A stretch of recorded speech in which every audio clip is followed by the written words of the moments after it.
Good morning, church. Good to see all of you, and as we always say, we're happy you're able to be here. Some of you haven't been able to be here for a while. Welcome back. We're glad to see you. Thanks to you guys who've led us in worship so far this morning. I was sitting there thinking, if we close the worship right now, we've had a good worship. Jed always does a good job in leading us in our worship and song. We appreciate him and others as they plan the songs around our lesson and focusing on the Lord. And I want to thank him this morning for taking the time to introduce next Sunday the special event for LTC. He will be coordinating all of that and speaking in the morning as well. But he could explain it a whole lot better than I can, because I don't know what's going on. He and the youth are doing that. So let's look forward to a great day. Then Brandon's prayer. Brandon, you reached back and got your heart on that one, and we appreciate that. And then it was such a pleasure to observe. We sang the song there about Jesus is in full view as we prepared for the Lord's Supper. I couldn't help but think also that as Loy Burnett led us in that experience of taking the Lord's Supper this morning, his shepherd heart was in full view also. And I think that's so appropriate, and commend him. I hope you know, as I do, what a pleasure it is to serve in the Lord's church and the congregation where men like that are our shepherds and are always watching out for us and our spiritual well-being. And we see it displayed in lots of ways. And I hope you appreciate our elders.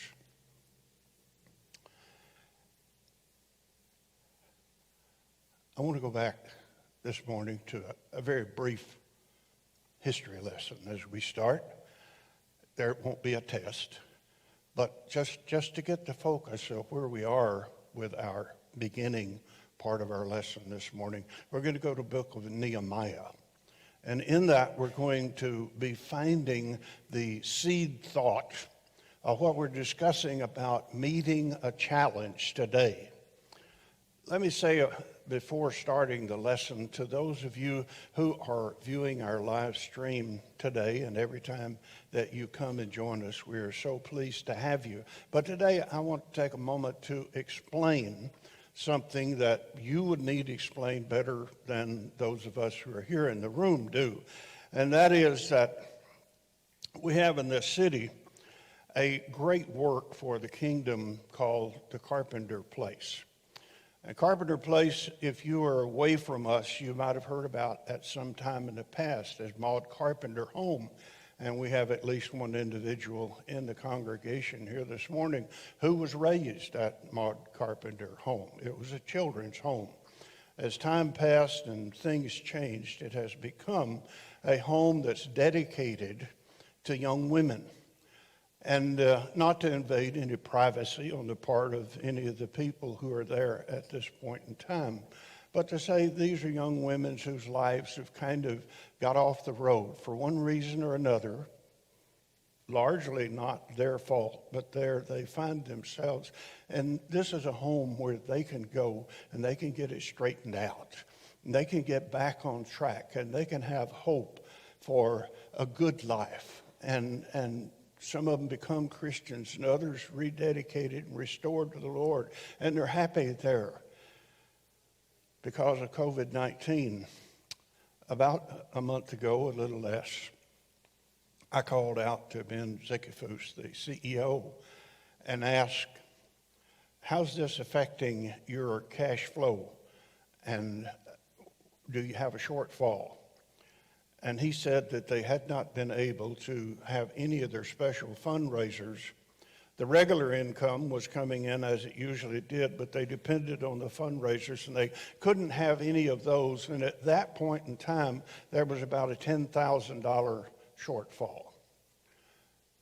That we communicated to the elders, and we came out of that meeting with a plan to challenge our congregation to raise half that $10,000 in a special offering 2 weeks from today on October the 25th. And you who are here have been hearing about that, and you've been giving already. But I just want to challenge those who join us online to join us on October 25th as we seek to meet that challenge. I don't know, but that the shortfall at Carpenter Place might be $15,000 by that time. But we pledge to raise $5,000 if we can here in this church. We're not a rich church. We're not people with a whole lot of high income, and we're not people who have dodged and escaped the effect and the influence of COVID-19, but we're people who care. And we're going to do that with God's help. And that's what I'm going to talk about today. But we'd like to invite our visitors as our guests who worship with us regularly online to also, you can contribute online through a site that is at our website, or you can find the physical address to sign a check if you want to. And if you are sending it online, be sure that you designate to us somehow that it's for Carpenter Place. But I just thought it would be cheating you to not tell you what we're doing and what it's about. And I won't be back up here in the live streaming part until actually after the event, because on the day of the 25th, Ben Zickefoos, the CEO, will be coming and talking to us in class and preaching during that hour. So this is my last chance. And I just can't wait to tell you. I can't wait to tell you. It's in here, but I can't wait to tell you. I know we're going to do it. Part of the reason I know we're going to do it, you folks have already, without us saying give it now, you've already given $3,404 as of last Friday. I know we're going to hit 5,000 and surpass it, and I just pray God we'll raise 10,000. And I have asked Ben to challenge other congregations to match what we do so they won't have a shortfall in this good work. And COVID won't win, but God's glory will. And that history lesson is that God's people suffered greatly 605 years before the coming of Jesus Christ. Jerusalem was invaded by Nebuchadnezzar, and he took away a lot of good people from Jerusalem at that point in time. Among them was Daniel, that you know. They came back in 597, and then finally in 587-86, and I'm counting backwards on purpose because that's the way you get back to when Jesus was born. At 587-86, they came in and annihilated the city, destroyed the temple and the walls and everything, and just left rubble and a few people as the remnant of Israel got to stay. Time passed, and Ezra came back 520 and finished the rebuilding of the temple in 516 BC. But the wall was still torn down. And a man named Nehemiah was over serving the king that then was in power over them. He was the cupbearer, probably the guy who had to test everything before the king ate or drank something to make sure that if there was poison in it, he'd die instead of the king. That was his glorious job. But he was a good man, and he got close to the king, and the king appreciated him. And so people came to town, and they told him that things are bad back in Jerusalem. It's all lying desolate still. The temple's been built. It's been rebuilt, but it's not the same. And the walls are still falling down. We have no protection. We're just out there exposed. Nehemiah was so touched by that need that he wept. And then for days, his countenance was different. Enough so that the king finally said to him, what's bothering you? And he told him about how heavy his heart was because his people back in Jerusalem were so exposed and they were so depressed and they were in such a bad circumstance. And the king said, what can I do? And he already had an answer. He said, you could let me go back. And the king said, would you need anything? And he already knew, I need this many men and I need this much money. Now, he had it all laid out, and the king said, okay. So here he goes back, equipped to rebuild the walls. But the people in Jerusalem apparently don't even know he's coming.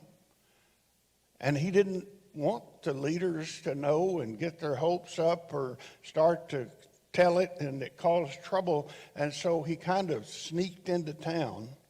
And in the darkness of the first night, he rode around the city.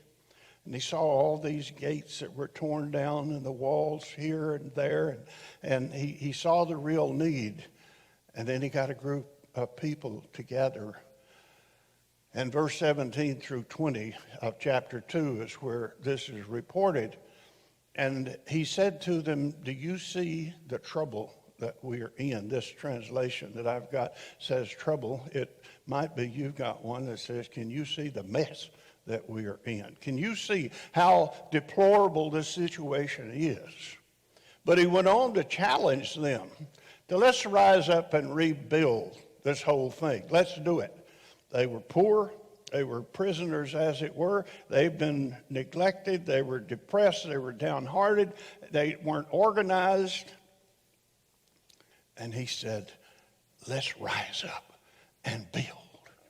Accept this challenge. And the last of those 3 verses has those people saying, yes, we will rise up and build. And you know the rest of the story, of course. They did.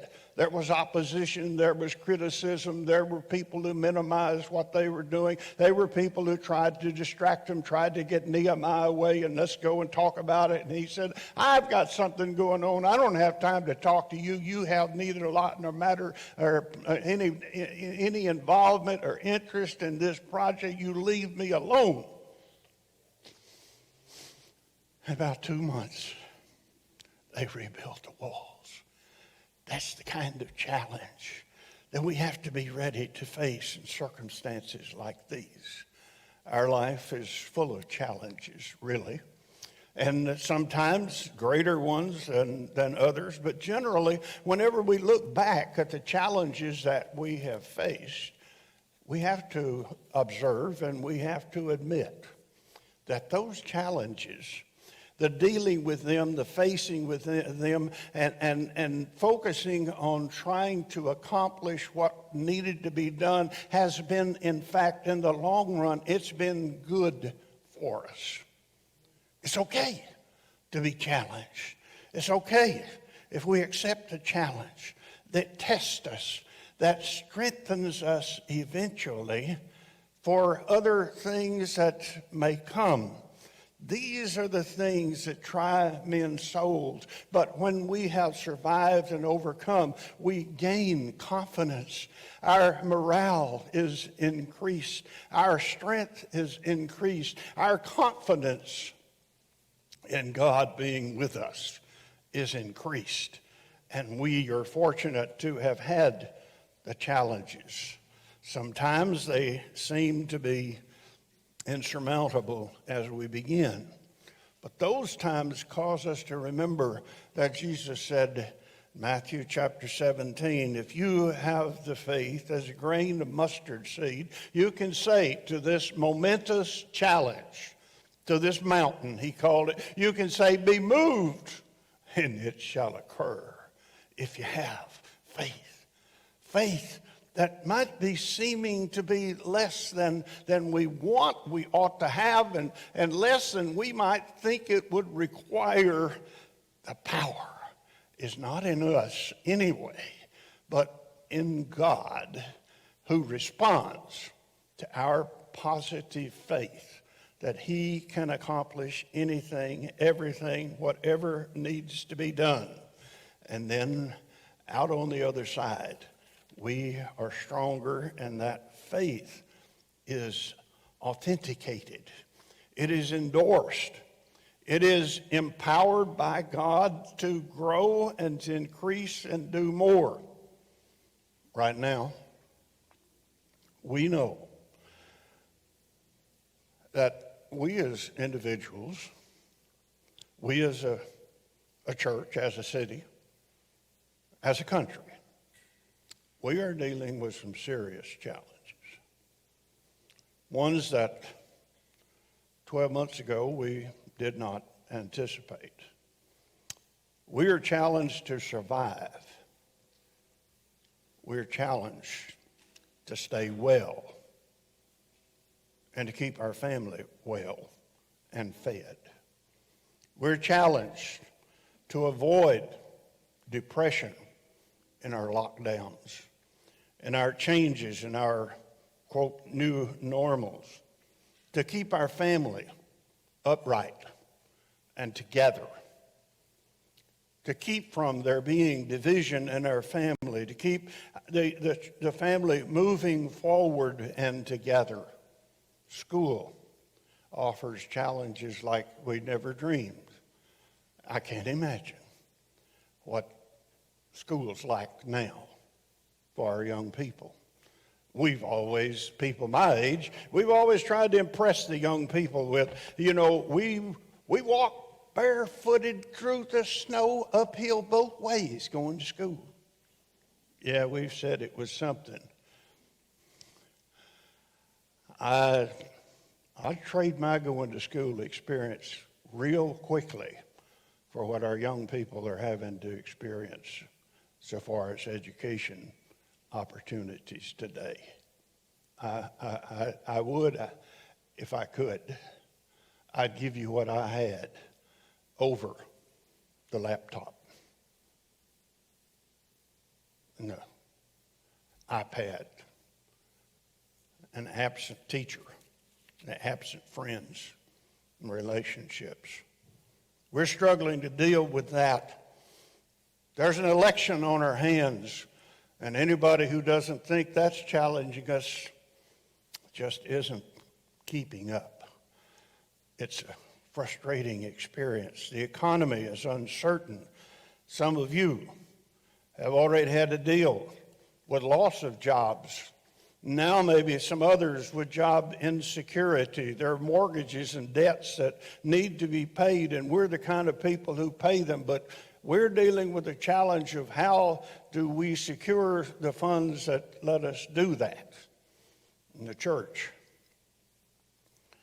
we're dealing with the issue of attendance, aren't we? Of people participating, some people not coming back since we are coming back. We miss you if you're out there, but we fear that those who aren't coming back aren't out there so far as being in the live streaming worship either. We fear for that. Our attendance, our fellowship suffers. We can't do everything we used to do, so our morale is a challenge all the time, and our faith gets tested in so many ways. We have to deal with the challenge of keeping the contributions up to be able to fulfill what we promised other people that we would do. And yet these hard times call for those responsibilities still to be fulfilled. We didn't need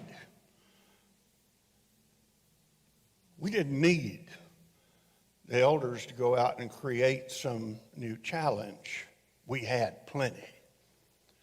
But it would not have been fair to the kingdom.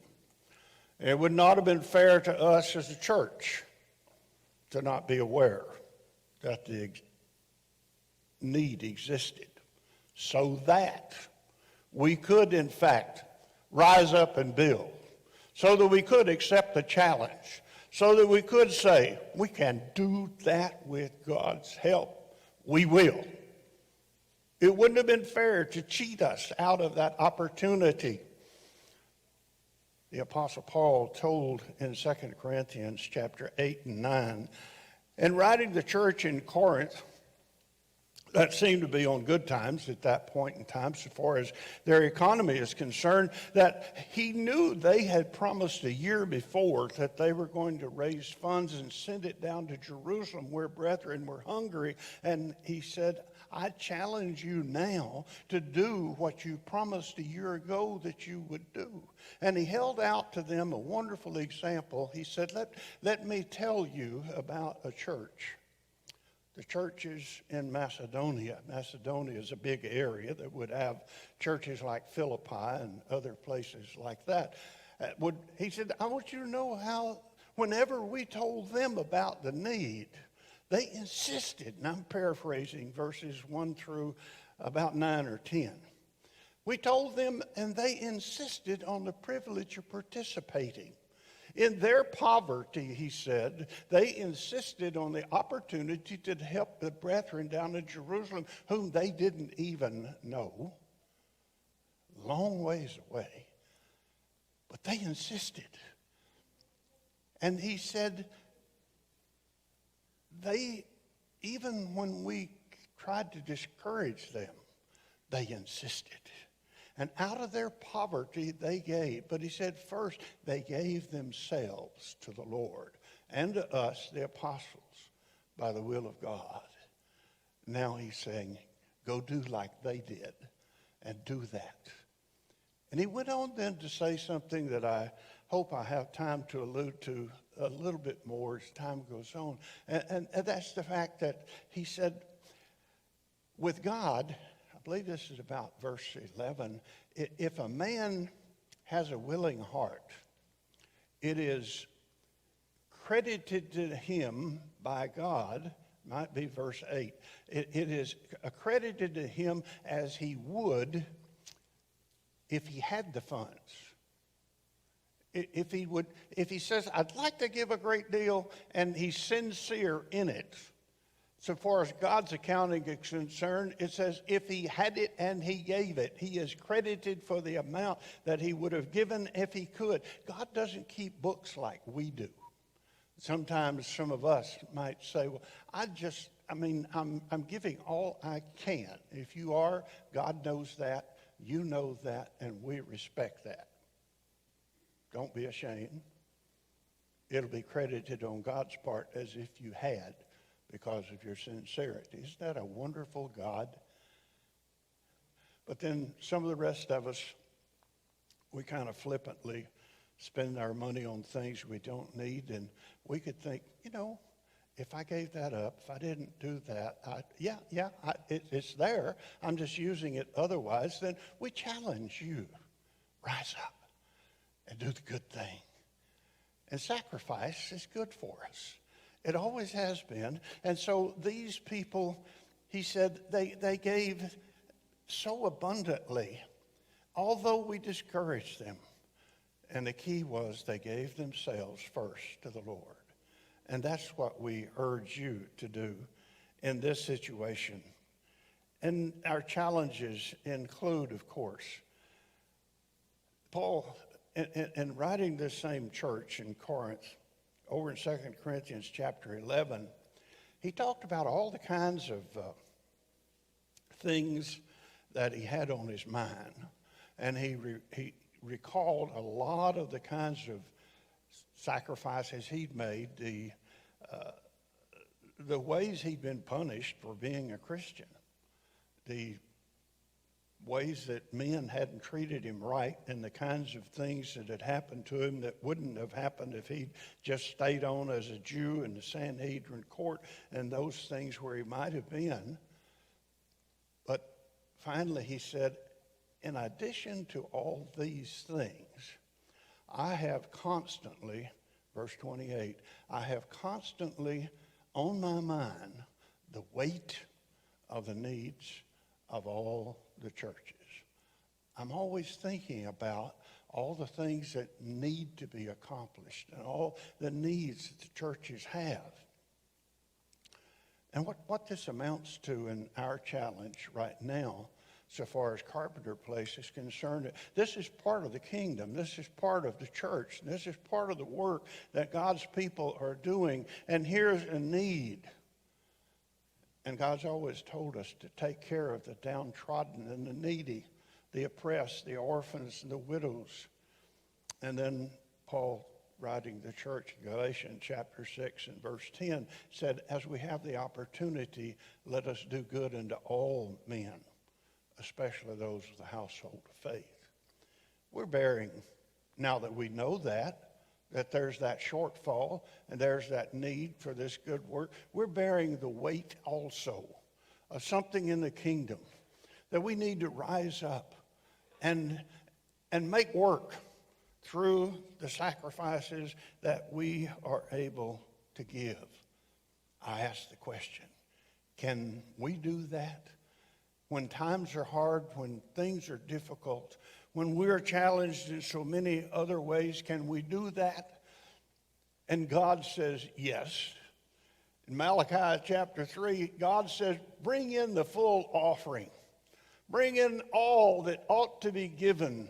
Bring in all that you can give. Bring it in, and you see if I won't open the windows of heaven and let these spiritual blessings fall out upon you. And Jesus said in Luke chapter 6, is it 38, that we give and it'll be given to you. Heaped up and pressed down, shaken together, will men give into your bosom. God promises us again and again. And you could probably tell some stories. I've heard lots of people tell stories about that they made a special sacrifice for a special need like this. And then out of the blue, funds came that they didn't think they'd ever collect. I could use some of that. Funds came from work they'd done for someone that they didn't get paid for it, and it came, or there was a complimentary thing, and we went to the mailbox and there was something that covered the extra that we had given, and we couldn't explain it. I can. The windows of heaven open up, give, and it'll be given to you. That's God's part. And God blesses. He blesses us for sacrificing for his cause. And he keeps all his promises. You know, he said he'd take care of us, and he keeps all his promises. He made a promise to Abraham in the book of Genesis. And because the Hebrew writer says, because there was no greater than himself, he swore by himself, I will do it, and your seed shall multiply.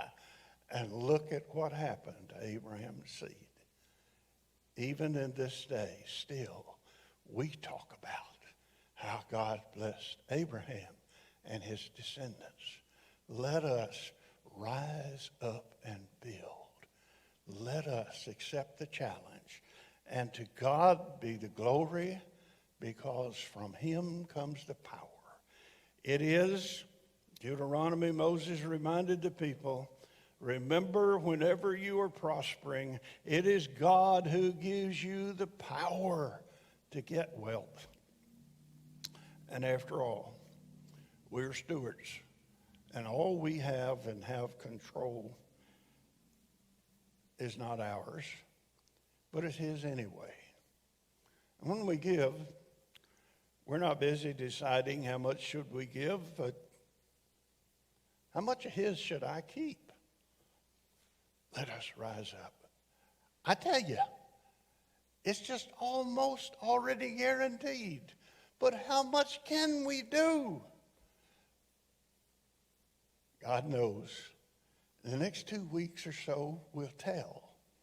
But I have no doubt that we will do what the challenge is and more, and that God will bless us in every way. May he bless you for being who you are, what you are, and the kinds of families that you are, and give you peace, and give you peace. If you're out of harmony with the Lord, we encourage you to come back today. We're going to sing a song of encouragement, and you can come and we'll pray with you about whatever needs you sense. We'll pray with you. And if you're one who's never become a part of the kingdom of God, think what a blessing you're missing. Jesus died for you and is wasted until you believe enough to repent of sin and confess his name, be buried with him in baptism, and start this Christian walk of faith toward heaven. We invite you while we stand and sing. Come now.